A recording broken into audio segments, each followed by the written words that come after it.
In every fact hides a fear, and every fear tells a story. Welcome to Facts, Fear, Stories.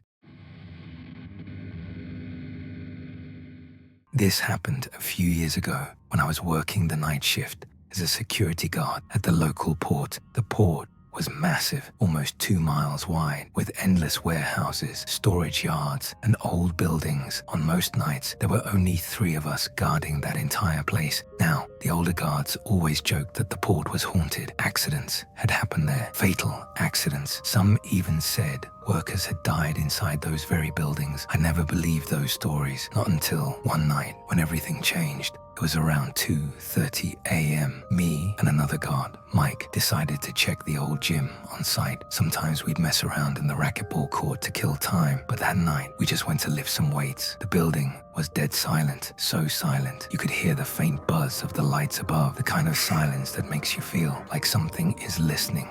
15 minutes into our workout, we heard it. Thump, a loud hit against the wall. We froze, looked at each other, maybe just the building settling. But then, thump, louder, closer. What could that be? Who was making that sound? We thought maybe our lieutenant was walking the area, so we radioed him, but his voice came back instantly. I'm at the front gate, haven't moved. If he was at the gate, then who the hell was here with us? A few minutes passed, and then it began again. Thump, thump, thump. This time, in a rhythm, like something was slamming a ball against the racquetball court wall, but no one was in there. At least, that's what we thought. We slowly walked toward the glass door of the court. Our flashlights lit up the room inside, and that's when my stomach dropped. One of the racquetballs was rolling across the floor by itself. Can you imagine watching something move when there's no one there to touch it? The entire room was empty, but the sound we'd been hearing was clearly the ball being thrown against the wall over and over again. I couldn't move. My whole body locked up. Mike whispered, "You're seeing that too, right?" Before I could answer, the ball suddenly shot up and bounced hard against the far wall. The sound echoed through the empty gym, but there was nobody there. Nothing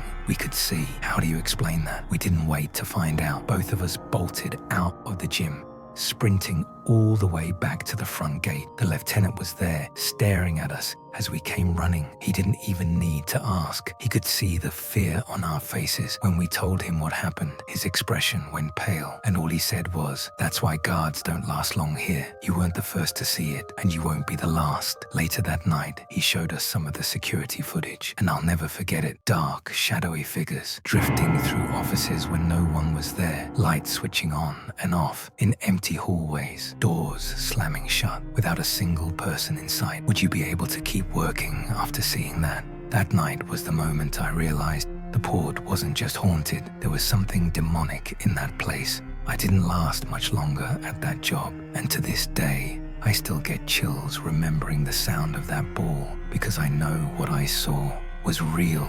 And the scariest part, if it happened to me there, what's stopping it from happening to you?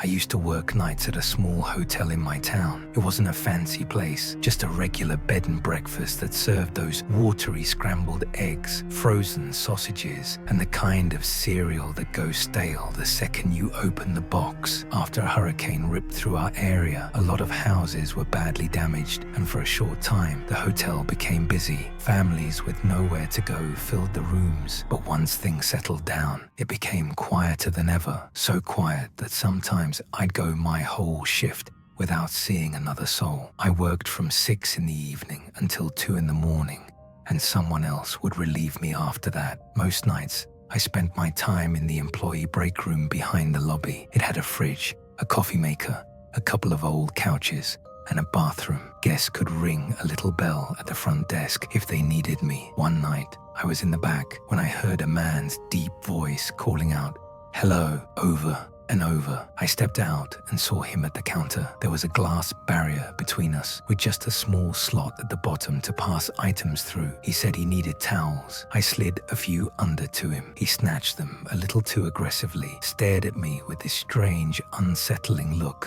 and walked off toward the rooms. Something about him didn't sit right with me, so I kept my eyes on the security monitors on the screen. I watched him walking slowly down the hallway, glancing around in a strange way. Then he stopped and started rubbing the towels against his face, not drying off, not wiping sweat, just pressing them into his skin like he was enjoying it. I muttered to myself, what the hell is he doing? A few minutes later, he came back. His voice boomed through the glass again. My keycard's broken. I asked him which room he was in. He gave me some number with a letter in it, like 2C. Our hotel didn't even use letters. That's when I realized he wasn't a guest. I told him politely that he must be mistaken. That's when his face changed. His smile spread unnaturally wide as he pressed his face to the glass. He whispered, then shouted, "I'm going to kill you." He said it again and again, each time louder, until he was practically screaming it. My blood ran cold. I grabbed the phone, dialed 911, and held it up so he could see.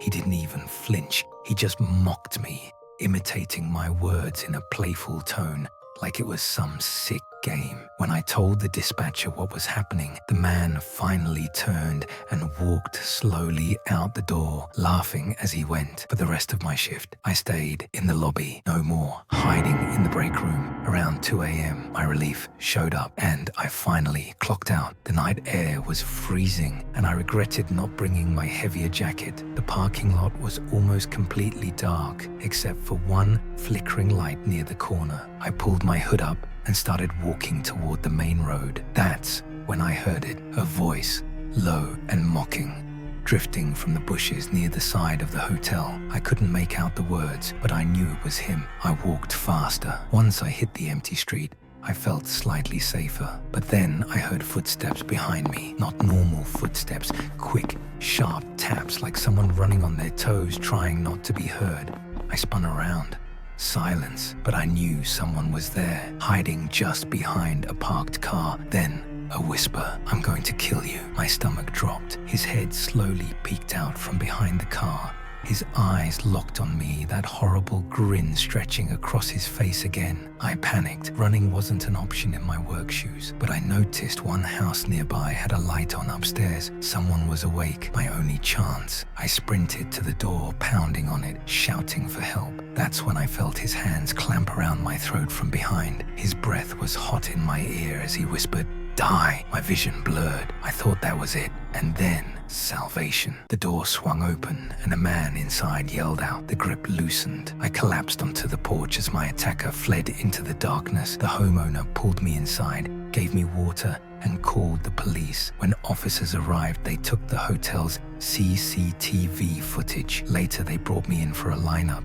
5 men stood behind the glass. My hand shook as I studied each face, but none of them looked like him. Or maybe they did, and I was too terrified to admit it. To this day, I wonder, did I let that man walk free? Is he still out there, waiting?